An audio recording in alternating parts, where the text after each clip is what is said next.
Hi everyone, my name is Reagan Clark, and for my Triptych project, I chose the 1987 movie The Princess Bride. So for my concept, I wanted to choose The Princess Bride for this project because it is very nostalgic to me, it is one of my favorite movies, and I wanted to kind of advertise it as if it was the 40th anniversary remaster so people would be able to see it in theaters again and relive that nostalgia. For my rationale, I wanted it to kind of represent the different genres that you see throughout the movie. So there's a lot of romance, there's a lot of fantasy, and there's a lot of adventure. And I wanted each of my posters to kind of represent that genre, so then it would speak to a wider audience and get more people to come and see the movie. And then for my brainstorm, I did a mind mapping technique where I just wrote down a lot of ideas that I think of when I think of The Princess Bride. For my banners, I knew that I wanted each of the main characters to get their own panel, so I got Wesley on one panel and Buttercup on one panel because they are the most prominent characters throughout the story and the story revolves around them. And throughout The Princess Bride, there's a lot of other characters who still play a big role, but they're not as prominent.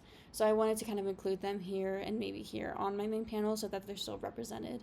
And then I also included like the swords and the crown because it was representative of the main characters throughout.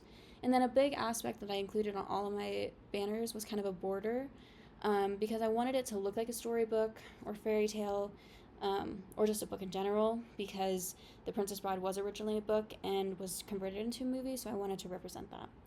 And then for my outdoor posters, I wanted to just do different scenes from the movie that were very easily recognizable, so that if someone saw the advertisement and had seen The Princess Bride, it would easily stand out to them, or if they hadn't seen it, it would at least draw them in and kind of make them interested in the movie. So I chose kind of the more iconic ones, in my opinion, that people would easily recognize, such as the sword fighting scene, the scene where Buttercup and Wesley get reunited, and then kind of the end scene where Buttercup and Wesley finally get their happy ending. So my roughs are really just the same concept, just as a little bit more refined, where I kind of wrote down some ideas that I had and just kind of drew out what I really wanted to have on my posters. This is my mood board, so I took a lot of pictures from the movie that I wanted to incorporate to kind of represent what I wanted to do and kind of get my inspiration. This color palette is specifically drawn from these pictures, so that is very accurate to the movie and represents it clearly. And then my fonts are very like medieval, because it kind of represents the time period that this movie takes place in, and then also kind of gives like a old fairy book kind of fairy tale story kind of font. For my target audience, I have Julie, who loves classic 80s movies and is very nostalgic for the decade. So someone who grew up during the time and like thinks that 80s music is the best and 80s movies is the best and would really enjoy being able to watch this film in theaters. Then a secondary audience is Aaliyah, who loves romance and fantasy genres, an avid romantasy reader, and someone who just loves movies in general.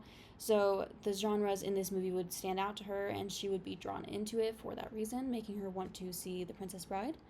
And then an outlier audience is someone who may be too young to see The Princess Bride or have seen it previously and know what it is, but just someone who loves movies and would hopefully see the advertisement and want to go and see the remastered version. Then for my competitive analysis, I compared The Princess Bride to some other aspects that would maybe prevent people from stopping them from seeing the movie, such as convenience or cost. Yes. And then for my posters, this is my first one where Buttercup and Wesley are reunited and then get through the fire swamp. My second one is Wesley fighting Inigo on the Cliffs of Insanity. And my third one is the end scene where Buttercup and Wesley get their storybook ending and fairy tale kiss. And all of these posters have the same border around them to keep them very cohesive and to make it look a little bit more like a fairy tale. It has the same fonts and kind of like logo that people could see and know that it was the same company that produced these. And then they each have a quote that takes place around the same part in the movie, and kind of represents it, or they're just iconic and people would easily know what it is because of that. And then for my triptych panels, I have Buttercup and Wesley on the center of the main panel because they are the center of the story. I have kind of a book illustration to represent that it is a fairy tale and storybook, and also represented the fact that it was a book.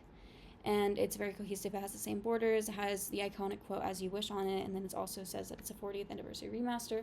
And then I have Inigo, Fezzik, and Vizzini at the bottom because they are very important characters to the story, and I wanted to kind of represent them in it a little bit. And then we have Buttercup on her own panel, so it says Robin Wright as Buttercup, and then Carrie Ells as Wesley, so that the actors were represented, and then it also is very identifiable for people who may see it from far away and easily recognize the characters because of how they are dressed. And then here they are as the banners. It looks a little bit different because of the way the lighting is applied or the tilted, but it's still the same concepts that I just showed. And then thank you for watching my presentation.